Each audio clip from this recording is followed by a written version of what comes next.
একটা কাস্টমার কিভাবে টেকনিশিয়ান ভাইদের কাছে আসে এতটা মিথ্যা কথা বলে, এই ভিডিওটি না দেখলে আপনারা বুঝতেই পারবেন না। আমার হাতে যে ফোনটি দেখছেন, ফোনটি মূলত চার্জিংয়ে লাগাই রাখলে চার্জ দেখায়, বাট চার্জ হয় না। সো কাস্টমারকে আমি যখন জিজ্ঞেস করেছিলাম মূলত এই ফোনটি কি সমস্যা হয়েছিল, তো কাস্টমার ভাই আমাকে বলে গত 2 দিন আগেই নাকি চার্জিং পিনটি একটি টেকনিশিয়ান ভাইয়ের কাছ থেকে পরিবর্তন করা হয়েছে, বাট ওখানে কারেন্ট না থাকায় পিনটি ভালোভাবে সোল্ডারিং করা হয়নি।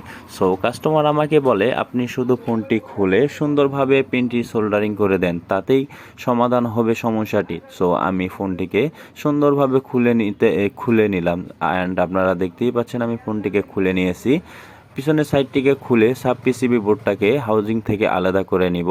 অ্যান্ড এই যে জিনিসটি আমার চোখে পড়লো, আপনারা একটু দেখেন, না দেখলে আপনারা বিশ্বাসই করতে পারবেন না। আমি চার্জিং পিনটিকে দেখুন, চার্জিং পিনটির উপর অলরেডি কত ধরনের তাবিজ পোলতা রয়েছে। সো আমরা যে কাজটি করব, চার্জিং পিনটি পরিবর্তন করে দেবো। অ্যান্ড আপনারা দেখতেই পাচ্ছেন আমি সুন্দরভাবে চার্জিং পিনটিকে পরিবর্তন করে দিয়েছি। এবার মাদারবোর্ডের সঙ্গে ফিডিং করে চার্জার লাগিয়ে চেক করে দেখব আমাদের সমস্যাটি সমাধান হয় কিনা। অ্যান্ড আপনারা দেখতেই পাচ্ছেন চার্জিং লোগো চলে এসেছে।